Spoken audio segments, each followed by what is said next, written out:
Welcome to Scrolling to Death. I'm excited to have Titania Jordan of Bark back with me today. Hi, Titania.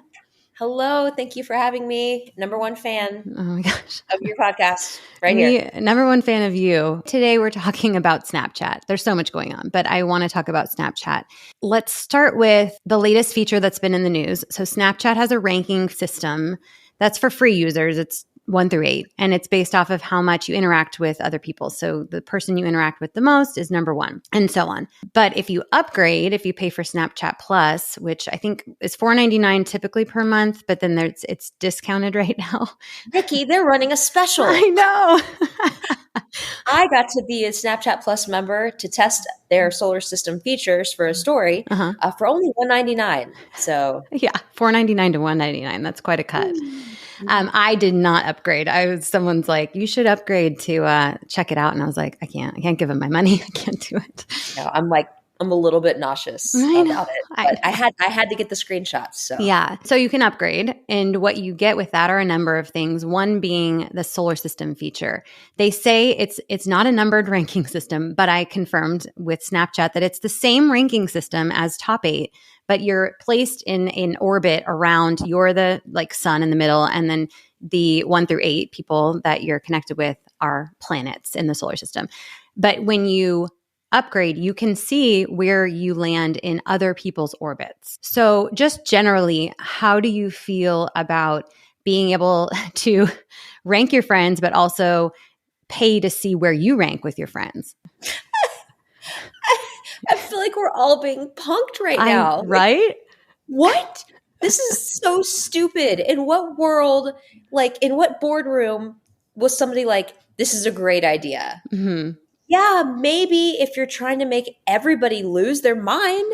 No, this isn't healthy for adults, and it's certainly not healthy for kids. Right. It does nothing to uplift humanity, make people feel good about themselves, make people feel like they actually have connection, acceptance, belonging. I mean, Snapchat, lean into your billboards that you have everywhere. Less social media, more Snapchat.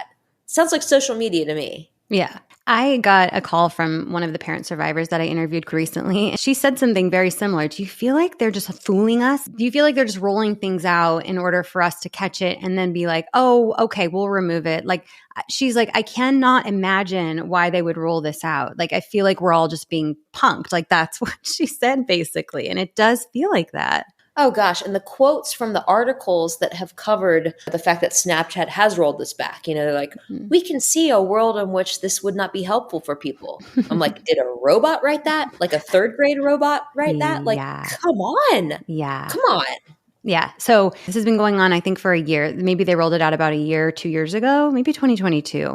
But the Wall Street Journal recently did an expose saying that this solar system feature feeds teen anxiety. So I got asked to speak on Fox News. You were asked to speak on the feature on the news as well. And after I spoke out, I got an email from Snapchat asking to if they can show me the feature because there was some critical inconsistencies in how I described it. And I first called my lawyer friend and was like, should I take this call? I'm a little nervous. They're scary. And she's like, yeah, you want to take the call. You don't want them to be able to say I didn't take the call. So we got on the phone. They explained how the feature works. The only thing that I maybe caught myself on was I compared it to MySpace's Top 8, right? Where you could choose where people land in the Top 8. That's not what it is. And I clarify that. And which is even worse. I know. It's not better. It's still harmful. Thank you for the explanation. Also, they leaned a lot on the fact that only 1% of their users upgrade to Snapchat Plus. But when you're talking about 800 million monthly users, that's a hell of a lot still. So they're just trying to downplay the amount of people that actually use it. So it might be harmful, but only some people use it. What? It's only a little bit harmful. Right. It's only harmful to a few people, to a few million people. Yeah. It's a few million people drunk driving. Not scary. Right. No, we'll just let them do it. Yeah. A few days later, they announced an update on their website. I don't know if you've read it. I finally read it today in full, and I was like, they are so full of shit. I was like, they They said it starts with, though I think there's been some confusion over how it works. We've taken a look and going into how much good feedback they received, how much people love this solar system feature first before they go into the fact that, we're always reviewing our systems and taking feedback. And so they decided to remove the feature by default, the solar system feature. Yeah. But then I opened Snapchat the next day. First thing it prompted me to do was upgrade to Snapchat Plus. And then in the promo for it was solar system feature before I even sign up. So if it's not on by default, why are we promoting it for the upgrade? 100%. I wonder if when you click to upgrade, if it gives you a pop-up that says solar system is off by default, you can turn it on here, like they prompt you to turn it on. I wonder. So I'm looking at my phone because I just did this yesterday. Mm-hmm. First thing is $199. It's a deal, right? Upgrade to Snapchat Plus. Mm-hmm. So I did. I gave him my money. Yep. And there it is, the solar system. Right. It's right there. Solar system. Okay. And boom, big promo for it. Yep. Correct. Right. Solar system. Right. And pin your best friend and yada, yada, yada. And rank more friends, 16 instead of 8. Yeah. And they said it's off by default. No, it's not. I did not turn this on. It's on. It's on. Are you default. kidding me, Titania? It is on by and default. You just upgraded. Yeah. So it's not off. It's not off. They're off. They're rocker. Are they insane? They're just lying? I don't understand this, Titania. I'm so confused. So this could be a critical inconsistency. They say for new users. I'm not a new user. Maybe they mean for everybody who signs up for Snapchat, let's say today, moving forward. Shut up. That's the only loophole I can think of. And if they're listening to this, you're welcome for that. God. I know. It's so gross. I thought maybe they're rolling it out. Maybe they're rolling it out to people over time. But because these companies they make updates. Yeah. And they want you to think it's already happened, but really it's like in development. So who knows what the timeline is. Right. Okay. Fun. Yeah. Oh my gosh. I'm so glad you had just done that because I didn't realize it's on by default and it's supposed to be off. Okay. It's on by default as of yesterday, April 11th. And they made the update, I think, on Sunday. So this is like 5 days later. Okay, cool. So we still feel, at least me, we still feel Snapchat is not good for children. It's not good for teenagers. It's probably not that great for adults, but if you're an adult, you do what you want. Right. Still totally. feel that way. Still. Agree. Okay. And this is just one feature, right? And it sucks, but there's been a lot of focus on it lately, but it's not even, I would say, the most harmful of the features that Snapchat offers. Right. And I thought we could take a few minutes just to introduce parents to other Snapchat features that they may want to know that their kids are accessing. Yes. Yes. Like I am here for this. I know. So, okay, there's a few. Where do I start? Let's start with Snap Map. Sure. So what highlights do you feel like parents should know about Snap Map? For those of you who don't know, who let your kids have Snapchat and you don't have it yourself, your kids have Snap Map where they can share their Snapchat stories publicly and see those of complete strangers on a real-time map and broadcast their real-time live location to anyone they are connected to on the platform. Now, this is not as problematic if they only have one or two friends, right? Or if they always remain in ghost mode. But kids don't. They have more friends. They don't stay in ghost mode. So if you're cool with everybody knowing where your kid is at all times and being able to zoom down to the real visual description of the exterior of the building they're in, go ahead and let them use Snapchat. So if it's just their friends that can find their location, that's still an issue. Imagine all your friends, you see all your friends hanging out at the pizza place down the street and you weren't invited and you can see them all together virtually, but you're at home. That's a horrible thing to know and feel. There's that, but there's also the fact that yes, they are sharing their location publicly often and predators can access them. I also want to make a very strong point here that I recently talked to a retired DEA agent and he said that users of Snapchat will use Snap Maps so they'll go to a high school or a concert where there's younger people and they'll go on Snap Map and they'll market their ad for drugs and then kids can find the ad and find the drug dealer and do the deal of drugs. And kids are also using it to share their home location to drug dealers, and drug dealers are coming to their home, dropping the pill or whatever outside on their driveway.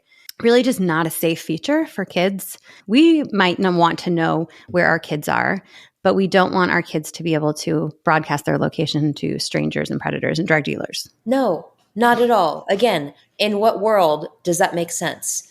Not this one. Nope. Oh gosh, you had Sam Chapman on. That man, such a wonderful human, Yep. such a strong advocate. And his son, Sammy, this thing we just talked about happened to him. You just never think it will happen to your child. And then, then it does. So Yeah. the fact that drug dealers can deliver drugs as easily as a pizza to our kids without us knowing, it's disgusting. It's terrifying. It's wrong. It's not okay. And Sammy got offered a free pill, and the drug dealer dropped it off at his house.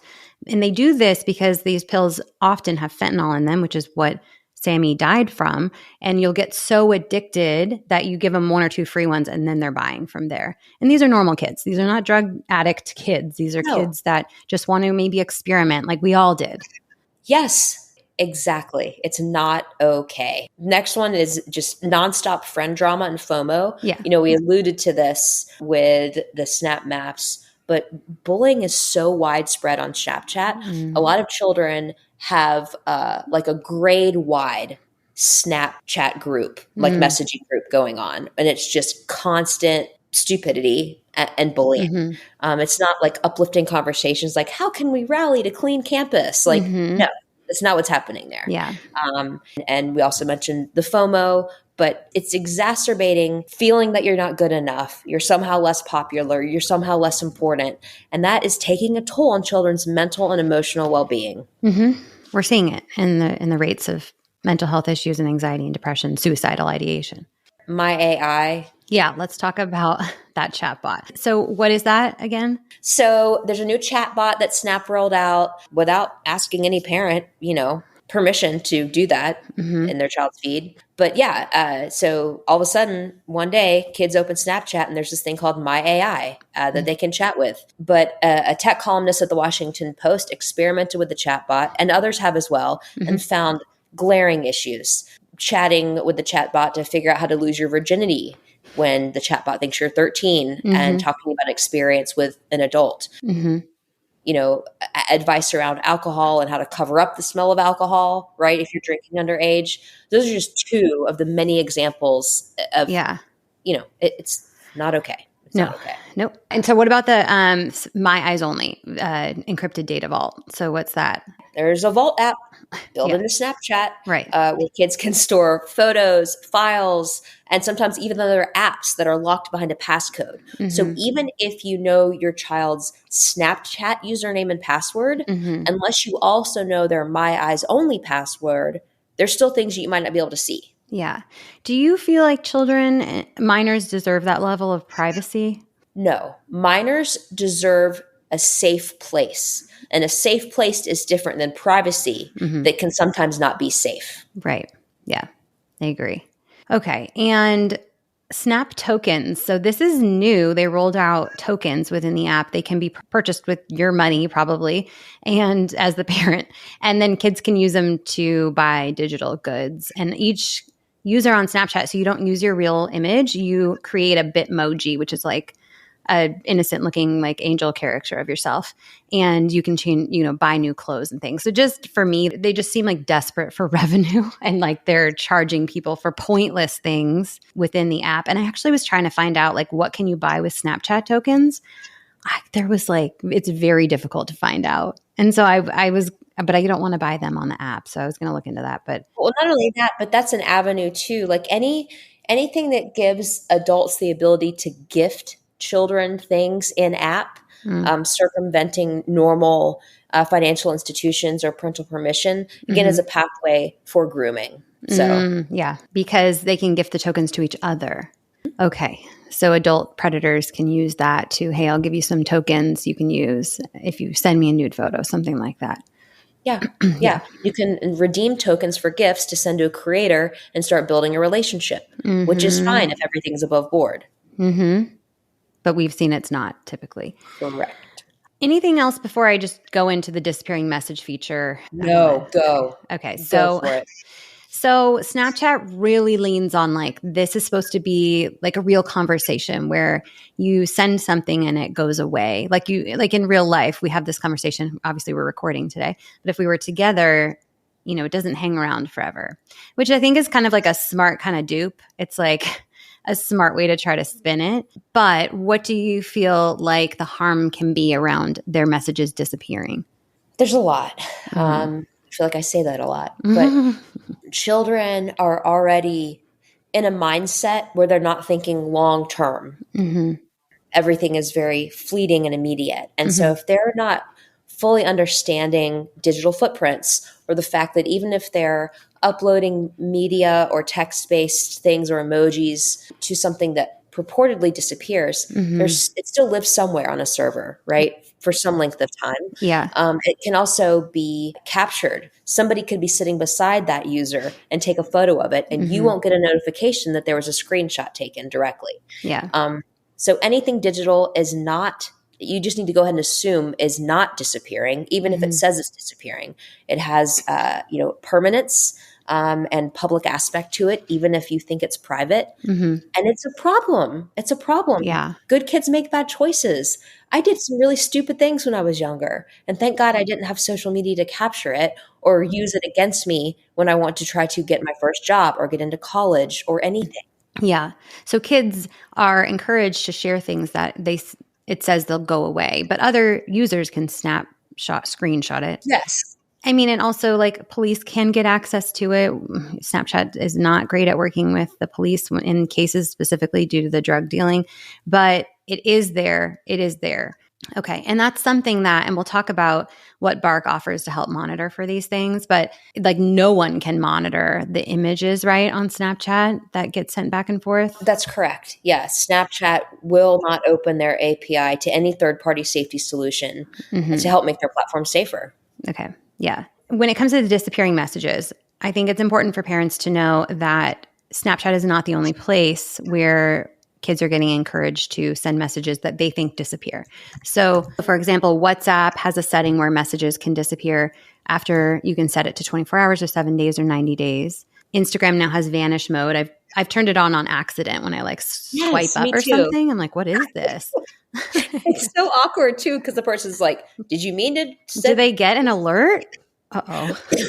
When they open it and they see that you have changed it to vanishing mode, they're like, oh, what are we going to be chatting about today? You're like, I didn't do that on purpose. See, I don't need that. Like, I don't need, if I'm going to have a chat with someone, I'm okay. Like, it should be there just in case. Telegram, which is a Meta product, they have a vanishing feature. And then iMessage even has undo send feature. So there are numerous ways that kids can like hide what they're doing, and they're being encouraged to use platforms that they're being encouraged by the platforms to hide their messages. This is a problem because they're getting access to so much harmful content and strangers that are predatory. And parents, we deserve to know what's going on so that we can have those conversations. I mean, ideally, proactively, we have conversations about what could be harmful, and then they come to us. But in a lot of ways, that stuff kind of happens before we have a chance to prep them. And so can you tell listeners about how Bark technology helps parents to help their children through some of these harmful experiences? Yeah, for sure. So when we're just talking about disappearing messages, our app and our smartphone cover a lot of the popular apps. It's nuanced with Snapchat, but the Bark phone has the most comprehensive coverage of Snapchat of any platform or app. Instagram, WhatsApp, iMessage, we can monitor it. We do monitor it. And so if your child sends a risky text, our powerful AI will scan it and look for the specific context that indicates a problem. And then you'll get an alert so you know what to do and how to talk to your children about it. It can even catch messages that purportedly disappear in some cases. Not 100% of the time, but it can, and it has saved lives because of it, especially in cases like school shooting threats, for example. That's been scary. When it comes to Snapchat in particular, this is why I'm so thrilled that the Bark phone exists. And I wish it existed when I gave my son a smartphone, which was not a good not a good idea when I did it. But on the Bark phone, when it comes to Snapchat, it can monitor direct messages, text chats only, which kids are doing a lot of, my AI chats. So if you're worried about a chat bot leading your child astray, at least Bark can alert you, and searches. And children are not searching Google as much anymore. They're searching on TikTok and Snapchat, et cetera, to find truth, which is terrifying in and of itself. Yeah, right. So if you're listening, if you've listened to this episode and you're like, but I don't want my kid to have Snapchat. A lot of kids are sneaking Snapchat. How does the Bark phone help with that? Yeah. So if your child tries to create a Snapchat account or go onto a browser, because now you can access Snapchat from a browser, not just from an app.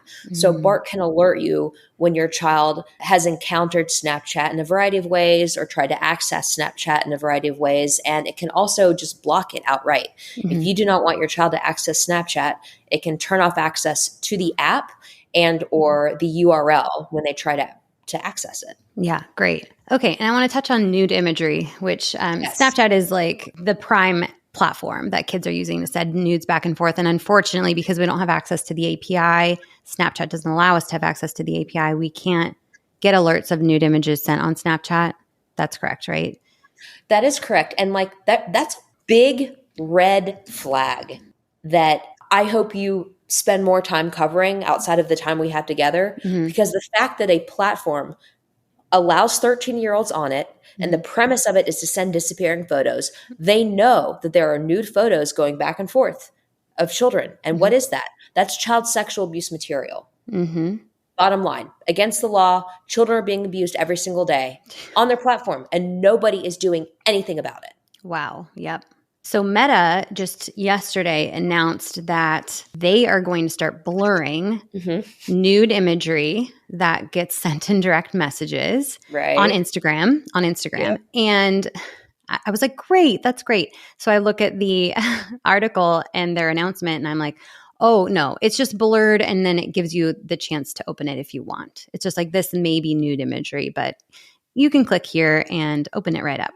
So there is the functionality to be able to see a nude photo or catch a nude photo coming through. Does Bark do that in any of the features on the phone as far as like detecting nude imagery being sent? Yes. Okay. Yeah. So at Bark, we believe that children are not in the best place for sending or receiving nudes. We don't feel like that's what they need to be doing. And so we don't allow them to do that.